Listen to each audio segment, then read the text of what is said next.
पुणे जिल्ह्यात 67,000 दुबार मतदारांची नोंदणी हमीपत्र भरून घेतले जाणार आहे। जिल्हा परिषद पंचायत समितीसाठी तयार केलेल्या मतदार यादीत 67,000 दुबार नाव आहेत। त्यामुळे मतदारांकडून एकाच ठिकाणी मतदान करणार असल्याचं हमीपत्र राज्य निवडणूक आयोगाकडून लिहून घेतलं जाणार आहे। पुण्यातील शिरूर न्हावरे जिल्हा परिषद गटाच्या शिवसेनेच्या उमेदवार तृप्ती सरोदे यांच्या प्रचाराचा शुभारंभ झालाय। प्रभू रामलिंग चरणी प्रचाराचा नारळ वाढवून प्रचाराचा झंझावात सुरू झाला। यावेळी तृप्ती सरोदे यांनी जोरदार शक्ती प्रदर्शन करत आपली ताकद दाखवण्याचा प्रयत्न केला। छत्रपती संभाजीनगर जिल्हा परिषदेसाठी 5 फेब्रुवारीला मतदान होते। 18,73,000 मतदार पात्र आहेत। मतदारांमध्ये 9,79,000 पुरुष, 8,93,000 महिला तर 41 इतर मतदारांचा समावेश आहे। या मतदारांमध्ये 26,000 मतदारांची दुबार नोंदणी असल्याचं समोर आलं। पिंपरी चिंचवड महानगरपालिकेची मुख्य इमारत प्रजासत्ताक दिनाच्या पार्श्वभूमीवर आकर्षक विद्युत रोषणाईने सजवण्यात आली आहे। तिरंग्यामध्ये केलेली ही रोषणाई नागरिकांचं लक्ष वेधून घेते। महानगरपालिकेकडून प्रजासत्ताक दिन मोठ्या उत्साहात साजरा केला जाणार आहे। पिंपरी चिंचवड महापालिकेचा 2026 आणि 27 या आर्थिक वर्षाचा अर्थसंकल्प मार्च महिन्यात सादर करण्यात येणार आहे आणि त्याच पार्श्वभूमीवर महापालिका प्रशासनानं तयारीला वेग दिला आहे। लेखा आणि वित्त विभागानं सर्व विभागाकडून अंदाजपत्रकासंबंधी माहिती मागवण्याची प्रक्रिया सुरू केली आहे। आता या स्थायी समितीच्या माध्यमातून अर्थसंकल्प सादर केला जाणार आहे। पिंपरी चिंचवड महापालिकेनं अनधिकृत फ्लेक्सवर कारवाई केली आहे। महापालिका निवडणुकांमध्ये निवडून आलेल्या नगरसेवकांना शुभेच्छा देण्यासाठी शहराच्या विविध भागात समर्थकांनी फ्लेक्स लावले। त्यामुळे या फ्लेक्सवर कारवाई करायला सुरुवात केली आहे। नाशिक महापालिकेनं 200 कोटींचा म्युनिसिपल बॉन्ड आणि ग्रीन बॉन्डच्या माध्यमातून 200 कोटी रुपयांचा निधी उभारण्याचा निर्णय घेतला। त्यापैकी म्युनिसिपल बॉन्डद्वारे मनपाला 200 कोटी रुपये उपलब्ध झाले। 26 कोटींचं अनुदानही लवकरच मनपाच्या तिजोरीत जमा होणार आहे। जिल्हा परिषद पंचायत समिती निवडणुकीचा प्रचार जोरदार सुरू आहे। प्रचाराच्या या धाकधुकीत जिल्हा परिषद गटाच्या शिवसेनेच्या उमेदवार तृप्ती सरोदे यांची तब्येत अचानक बिघडली आहे। राष्ट्रवादी काँग्रेसनं उमेदवारी डावलल्यानं नाराज सरोदेंनी धनुष्यबाण हाती घेत शिवसेनेत प्रवेश केला।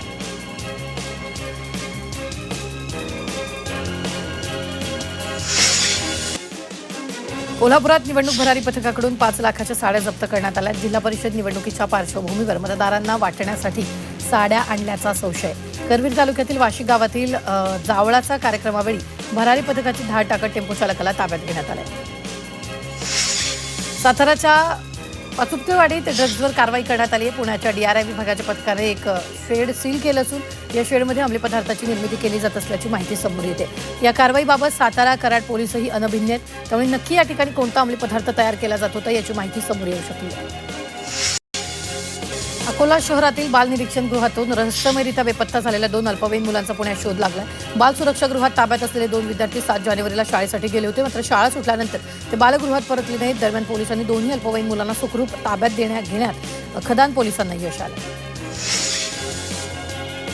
भाजप नेते आणि पालकमंत्री नितेश राणेंनी विरोधकांना धक्का देत भाजप शिवसेना महायुतीचे 11 उमेदवार बिनविरोध निवडून आणलेत। यात जिल्हा परिषदेच्या 5 तर पंचायत समितीच्या 6 उमेदवारांचा समावेश आहे। भाजपचे ज्येष्ठ नेते खासदार नारायण राणे यांच्या नेतृत्वाखाली लढणाऱ्या महायुतीने निवडणुकीच्या सुरुवातीलाच विरोधकांना मोठा धक्का दिला। इचलकरंजी महानगरपालिकेत 10 महिन्याचा महापौर आणि उपमहापौर असणार आहे। भाजपच्या नवनिर्वाचित नगरसेवक आणि नगरसेवकांच्या बैठकीत हा निर्णय घेण्यात आला आहे। भाजप नेते सुरेश हळवणकर, प्रकाश आवाडे आणि भाजपचे आमदार राहुल आवाडे यांच्या उपस्थितीत हा निर्णय घेण्यात आला। इंदापुरात हर्षवर्धन पाटील, दत्तात्रय भरणे एकत्र आले। अप्पासाहेब जगदाळे आणि इतर लोकांनी साथ दिली तर बिघडलं कुठे असा थेट सवाल अजित पवार यांनी विरोधकांना केला। उपमुख्यमंत्री अजित पवार यांनी आज कन्हेरी येथील मारुती मंदिरात जिल्हा परिषद आणि पंचायत समिती निवडणुकीच्या प्रचाराचा शुभारंभ केला। यावेळी बोलताना त्यांनी जोरदार टोलेबाजी केली। पिंपरी चिंचवड महापालिकेतील शिवसेना पक्षाच्या गटनेतेपदी खासदार श्रीरंग बारणे यांचे पुत्र विश्वजित बारणे यांची निवड करण्यात आली। शिवसेनेच्या नगरसेवकांची बैठक पार पडली। यात सर्व नगरसेवकांनी विश्वजित बारणे यांची गटनेतेपदी एकमतानं निवड केली। राज्यात नुकत्याच पार पडलेल्या महापालिका निवडणुकीत दुबार मतदारावरून जोरदार हंगाम झालेला आहे। असं असतानाच आता जिल्हा परिषद निवडणुकीत देखील मतदार यादीत मोठ्या संख्येनं दुबार मतदार दिसून आले। रायगड जिल्ह्यातील ग्रामीण भागात 36,528 दुबार नावं मतदार यादीत आढळलेली आहेत। सांगली, मिरज आणि कुपवाड शहर महानगरपालिकेच्या महापौर पदाच्या निवडीची तारीख जाहीर झाली आहे। 10 फेब्रुवारी रोजी सांगली महापालिकेच्या महापौर आणि उपमहापौर पदाच्या निवडणूक पार पडणार आहे। सांगली महापालिका निवडणुकीमध्ये कोणत्याही पक्षाला स्पष्ट बहुमत मिळालेलं नाही, मात्र काठावर असणाऱ्या भाजपकडून शिंदे शिवसेनेला घेऊन सत्ता स्थापनेचा दावा करण्यात आला। पुणे महापालिकेत एकेकाळी 29 नगरसेवक असलेल्या मनसेला यंदाच्या निवडणुकीत मात्र एकही नगरसेवक निवडून आणण्यात यश आलेलं नाहीये। त्यामुळे पुण्यातील शहर कार्यकारिणीमध्ये लवकरच बदल होण्याचे संकेत आता पक्षातील वरिष्ठ नेत्यांनी दिले।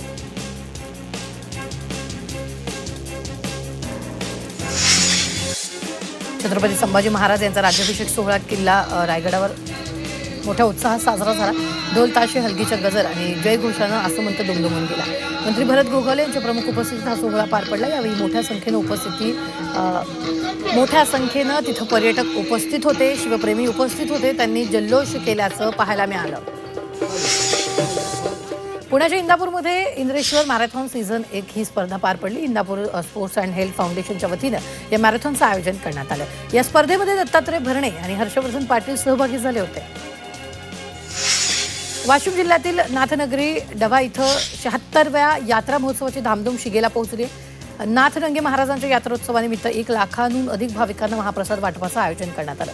या यात्रेचा समारोप आज रक्तसप्तमीच्या दिवशी महाप्रसाद वितरणानं होणार आहे. सोलापुरात माघीवारीनिमित्त भगवे ध्वज घेत शेकडो भक्तांसह गोल रिंगण सोहळा संपन्न झाला. संत ज्ञानेश्वर, संत तुकाराम, संत मुक्ताई यांची पालखी आल्यानंतर गोल रिंगण सोहळ्याला सुरुवात झाली. शहरातील नार्थ कोर्ट प्रशालेच्या प्रांगणामध्ये गोल रिंगण सोहळ्याचं आयोजन झालं. जालना शहरातील जिल्हाधिकारी कार्यालयाच्या इमारतीला आकर्षक रोषणाई करण्यात आली. प्रजासत्ताक दिनाच्या पार्श्वभूमीवर जिल्हाधिकारी कार्यालयाच्या इमारतीला सजवण्यात आलं. तिरंगी लाईट्समुळे संपूर्ण परिसर देशभक्तीच्या वातावरणानं नटवला गेला होता. तर प्रजासत्ताक दिनानिमित्त जिल्ह्यात विविध शासकीय कार्यक्रमांचं आयोजन करण्यात येणार.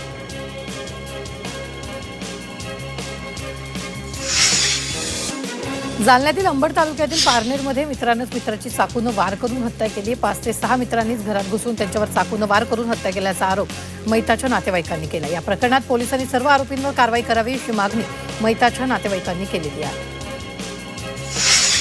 पुणे जिल्ह्यातील वाडेबोल्लाई परिसरात कौटुंबिक वादातून पतीनंच पत्नीची निर्घृण हत्या केल्याची घटना उघडकीस आली. दोघांमध्ये सोन्याच्या दागिन्यांच्या मागणीवरून वाद झाला. वादाच्या भरात पतीनं पत्नीच्या गळ्यावर आणि चेहऱ्यावर चाकूनं वार केले. या प्रकरणी लोणीकंद पोलीस ठाण्यात पतीविरुद्ध गुन्हा दाखल करण्यात आला.